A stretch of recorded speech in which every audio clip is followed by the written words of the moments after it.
Hello बच्चों, स्वागत है आपका पांडे क्लासेस में। आज कुछ नया सीखते हैं। नमस्कार। आप लोगों का बहुत बहुत स्वागत है हमारे यूट्यूब चैनल पांडे क्लासेस में।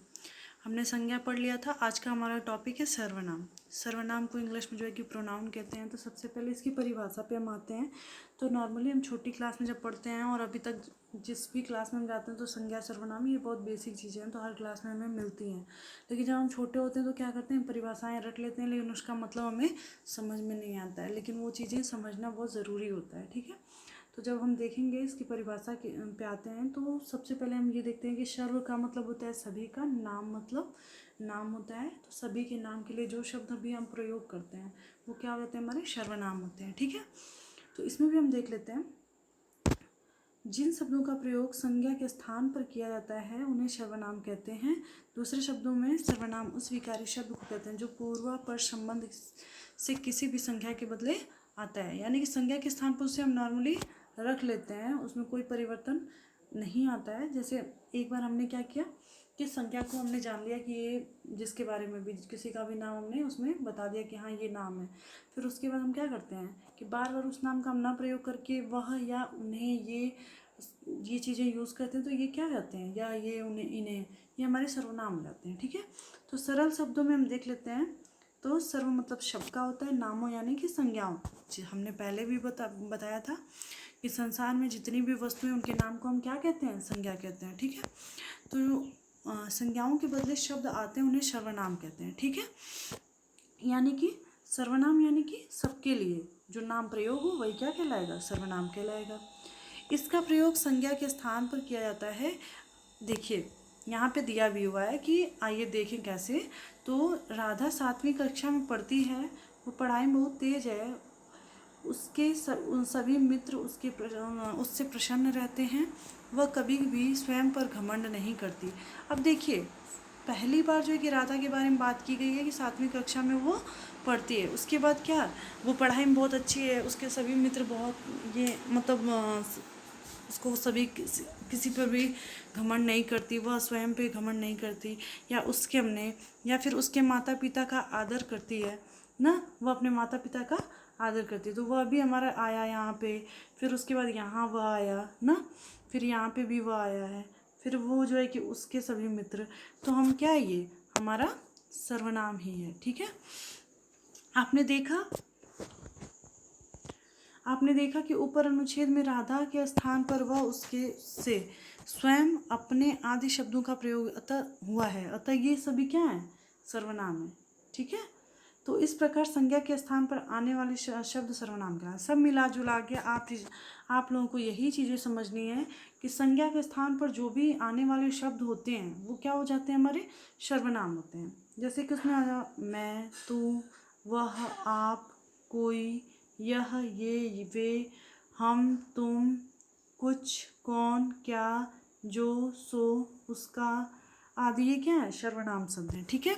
अन्य सर्वनाम शब्द भी इन्हीं शब्दों से बने हैं जो लिंग वचन कारक की दृष्टि से अपने रूप बदल देते हैं। जैसे कि अपना जो है कि इन्हीं से बनते हैं, जैसे कि मैं या हम सब हम बोल देते हैं, या फिर तू या तुम लोग, तुम सब, तुम्हें, वह। तो ऐसे करके इन्हीं से बने हुए हैं, ठीक है। अब जैसे देखते हैं यहाँ पे कि राधा नृत्य करती है, राधा का गाना भी अच्छा होता है, राधा गरीबों की मदद करती है, राधा नृत्य करती है और उसके बाद उसका गाना भी अच्छा होता है, वह गरीबों की मदद करती है। दोनों में बहुत सारा डिफरेंस है। देखिए बार बार राधा का नाम न लिख करके जो है कि उसका वह हम लिख दिए, तो जिससे कि क्या है, इसमें जो है कि हम सर्वनाम का प्रयोग कर लिया और जिससे हमारे लिए क्या हो जाता है, आसान भी होता है और वाक्य सुंदर भी दिखने लगते हैं। इसका, वह, उसका ना। जैसे कुछ और भी उदाहरण हम कह सकते हैं। जैसे यहाँ भी दिया हुआ है कि सुबह एक विद्यार्थी है, वह सुबह रोज स्कूल जाता है, तो वह जो है कि यहाँ ब्रैकेट में देखिए आप सुभाष दिया गया है, तो वह किसके लिए यूज़ किया गया है, सुभाष, ठीक है। उसके पास सुंदर बसता है, किसके पास, सुभाष के पास, ठीक है। उसे घूमना बहुत पसंद है, किसे घूमना बहुत पसंद है, सुभाष को। यानी कि जब हमने सुभाष के बारे में बात करना शुरू किया तो वह उससे जो भी हमने यहाँ पे ये तीनों हमने यूज़ किया है, तो वो किसके लिए हमने यूज़ किया, सुभाष के लिए किया, ठीक है। अब आ जाता है हमारा उपर्युक्त वाक्यों में सुभाष शब्द संज्ञा है तथा इसके स्थान पर वह उसके उसे संज्ञा सुबास के स्थान पर प्रयोग किए गए हैं। ठीक है, इसलिए ये क्या है, सर्वनाम है। जैसे कि क्या है, बार बार जो है कि सुबास ना बोल करके हमने क्या किया कि उसके, उसे, वह ना हमने बोला है। तो यानी कि किसके बदले बोला है, सुबास के बदले। तो सुबास क्या है, संज्ञा है, लेकिन जो भी उसके बदले जैसे कि वह, उसे है ना, तो उसके, ये हमारा क्या हो जाएगा, सर्वनाम हो जाएगा। ठीक है, संज्ञा की अपेक्षा सर्वनाम विलक्षणता यह है कि संज्ञा से जहाँ उसी वस्तु का बोध होता है जिसका वह संज्ञा यानी कि नाम है। ठीक है, वहाँ सर्वनाम में पूर्वापर संबंध के अनुसार किसी भी वस्तु का बोध होता है। लड़का कहने से केवल लड़की का बोध होता है, घर, सड़क आदि बोध नहीं होता, किंतु वह कहने पर पूर्वापर संबंध से के अनुसार किसी वस्तु का बोध होता है। यानी कि अगर हमने किसी घर की बात कही तो हमने कहा वह घर बहुत अच्छा है, उसमें जो है कि ये सुविधाएं हैं, तो हमने क्या किया उस घर के बारे में, यानी कि नाम जो है कि हम किसी का ले लेते हैं तो उसके बारे में हमें क्लियर होता है कि यही। लेकिन जो सर्वनाम होता है तो वो हमारा क्या होता है कि जो हमारा पहले पूर्वापर संबंध, यानी कि जो पहले वाक्य में हमने जिसका भी नाम लिया हुआ उसी से वो संबंधित रहेगा। ठीक है, सर्वनाम के 6 भेद हैं। ठीक है, पुरुषवाचक सर्वनाम, निश्चयवाचक सर्वनाम, निश्चयवाचक सर्वनाम, संबंधवाचक सर्वनाम, प्रश्नवाचक और निजवाचक सर्वनाम। ठीक है, तो सबसे पहले हम जानेंगे कि पुरुषवाचक में भी हमारे 3 प्रकार होते हैं जो कि बहुत ही मुख्य होते हैं, जिन्हें हमें जानना भी बहुत ज़रूरी होता है। ठीक है, तो इसमें जैसे कि पुरुषवाचक सर्वनाम में हमारे 3 प्रकार होते हैं। पहला हमारा उत्तम पुरुष, मध्यम पुरुष और अन्य पुरुष आता है, तो जो कि हम आगे जानेंगे। ठीक है, पहले हम पुरुषवाचक जान लेते हैं।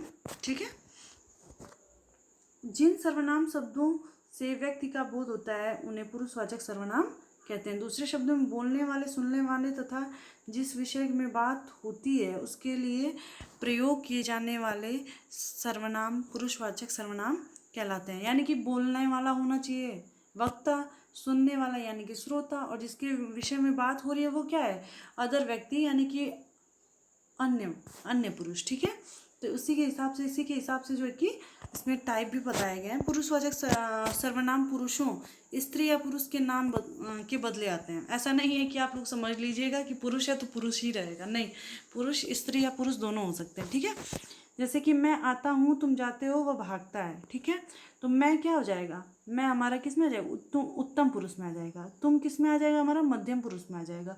और वह किस में आ जाएगा, अन्य पुरुष में आ जाएगा। उपर्युक्त वाक्यों में मैं, तुम, वह पुरुषवाचक सर्वनाम है। देखिए अभी तो एक ही में दिया हुआ है, तो हम ऐसे बोला जाए कि किस में है, तो पुरुषवाचक सर्वनाम में। लेकिन जब ये पूछा जाएगा कि किस पुरुषवाचक सर्वनाम में भी प्रकार होते हैं भाई, कौन कौन से प्रकार हैं, तो वो हम बताएंगे उसमें, है ना। तो आगे ये भी दिया हुआ है। देखिए पुरुषवाचक सर्वनाम के प्रकार, पुरुषवाचक सर्वनाम के 3 प्रकार हैं, उत्तम पुरुष, मध्यम पुरुष और अन्य पुरुष। देखिए उत्तम पुरुष क्या होता है, जिन सर्वनामों का प्रयोग बोलने वाला अपने लिए करता है उन्हें उत्तम पुरुष कहते हैं। इसमें हम क्या करेंगे, अपने लिए, किसी और के लिए ना करके जो है कि हम अपने लिए ना, जैसे कि मैं पढ़ा रही हूँ, या फिर हमारा एक प्यारा सा घर है, या फिर हम उसके लिए जो भी करें ना, मुझको ये चीज़ या ये वस्तु चाहिए हमारे लिए, ये हमारी चीज़ है ना, मैंने उसे जाते हुए देखा ना, मेरा भाई है, मुझे ये चीज़ चाहिए। तो ये सारी चीज़ें हम बोलते हैं ना खुद के लिए, किसी और के लिए नहीं, खुद के लिए। ये जब खुद के लिए बोलेंगे तो ये हमारा क्या हो जाएगा, उत्तम पुरुष हो जाएगा। ठीक है, अब जैसे देख लेते हैं, इसका एग्जाम्पल भी देख लेते हैं हमारा। तो मैं स्कूल जाऊंगा, हम मतदान नहीं करेंगे। तो मैं, हमने पढ़ाई, हम भी पढ़ लिए, हम यानी कि हम सब बहुवचन की बात की जा रही है। मैं जब करूँगी या फिर मैं करूँगा तो वो एक वचन की बात आ जाती है। भाई हिंदी में तो 2 ही वचन होते हैं, एक वचन और बहुवचन, लेकिन संस्कृत में आप जाएंगे पढ़ने तो 3 वचन मिल जाएंगे, एक वचन, द्विवचन और बहुवचन। ठीक है, तो उसमें जो है कि उत्तम पुरुष में और मध्यम पुरुष और ये प्रथम पुरुष होता है। ठीक है, संस्कृत में, लेकिन हिंदी में हमारा अन्य पुरुष आ जाता है। अब देखिए यह कविता मैंने लिखी है, बारिश में हमारी पुस्तक भीग गई। देखिए हमारी, मैंने, और फिर मैंने, हम और मैं, ये सारे क्या है, उत्तम पुरुष के सर्वनाम है। ठीक है, अब दूसरा हमारा आ जाता है मध्यम पुरुष। जिन सर्वनामों का प्रयोग सुनने वाले के लिए किया जाता है उन्हें मध्यम पुरुष कहते हैं, जैसे तू, तुम, तुम्हें, आप, तुम्हारे, तुमने, आपने आदि। यानी कि हम सामने वाले के लिए कोई भी चीज़ बोल सकते हैं ना कि आपने ये काम किया, आप कर दीजिए, या तुम कर दो, तुम्हें ये काम करना है ना, तो ये क्या हो जाएंगे, मध्यम पुरुष के हो जाएंगे। ठीक है, अभी जैसे इसके उदाहरण भी हम देख लेते हैं। तुमने गृह कार्य नहीं किया, तुम सो जाओ, तुम्हारे पिताजी क्या काम कर रहे हैं। तो ये क्या है, तुमने, तुम, तुम्हारे, तू, तुमसे, ये सारे जो है कि हमारे क्या हैं, मध्यम पुरुष के सर्वनाम। ठीक है, अब तीसरा हमारा आ जाता है अन्य पुरुष। ठीक है, तो अन्य पुरुष हम देख लेते हैं। अन्य में जैसे कि हम किसी और के लिए बात करते हैं, ना अपने लिए ना आपके लिए, बल्कि किसी और के लिए। ठीक है, जिन सर्वनाम शब्दों का प्रयोग किसी अन्य व्यक्ति के लिए किया जाता है उन्हें अन्य पुरुष कहते हैं, जैसे ये, वह, यह, इनका, इन्हें, इसे, इन्होंने, इनसे, उनसे ना, ये सारे आ जाएंगे। जैसे ये आपने इसमें देखिए, पहले वाले में वे हो जाएगा ना, फिर दूसरे वाले में उन्होंने, ये वह, फिर उसके बाद उसे, फिर उन्हें, इनसे, ये सारे क्या हैं, ये हमारे अन्य पुरुष के जो है कि सर्वनाम है। ठीक है, दूसरा हमारा आता है निश्चयवाचक। निश्चय का मतलब क्या होता है, नाम से पता चल जा रहा है किसी निश्चित व्यक्ति वस्तु के बारे में ना। तो देखिए, सर्वनाम के जिस रूप से हमें किसी बात या वस्तु का निश्चित रूप से बोध होता है उसे निश्चयवाचक सर्वनाम कहते हैं। यानी कि किसी निश्चित वस्तु का बोध हो ना, किसी बात का बोध हो, अगर निश्चित हो, क्लियर हो कि हाँ मतलब यही बात है, तो वो क्या रहता है हमारा निश्चयवाचक सर्वनाम, जो भी उसके लिए हम प्रयोग करें। दूसरे शब्दों में, जिस सर्वनाम से वक्ता के पास या दूर किसी वस्तु का निश्चय का बोध होता है उसे निश्चयवाचक सर्वनाम कहते हैं। सरल शब्दों में, जो सर्वनाम शब्द किसी निश्चित व्यक्ति, वस्तु अथवा घटना की ओर संकेत करे उसे निश्चयवाचक सर्वनाम कहते हैं, जैसे यह, वह, ये, वे। देखिए, आप ये कंफ्यूज मत होइएगा कि ये तो अन्य पुरुष में भी था और यहाँ भी चला आया, तो कंडीशन अलग अलग है। यहाँ पे क्या है, किसी वस्तु, व्यक्ति या घटना के बारे में ना, ठीक है, संकेत किया जा रहा है। अब उदाहरण, पास की वस्तु के लिए क्या है, यह, कोई नया काम नहीं है। या दूर की वस्तु के लिए हम कहते हैं के लिए रोटी मत खाओ क्योंकि वह जली है ना।